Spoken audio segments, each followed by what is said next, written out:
వీడియోలో మనం పీతల్ని ఎలా క్లీన్ చేసుకోవాలో చూసేద్దాం.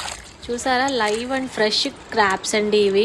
సో ఇవి తీసుకొచ్చాక ఎంత ఈజీగా క్లీన్ చేసేసిందో మా అమ్మ. సో ఫస్ట్ ఈ లెగ్స్ ఉంటాయి కదా, అటువైపు ఇటువైపు, వాటిని రిమూవ్ చేసేసింది.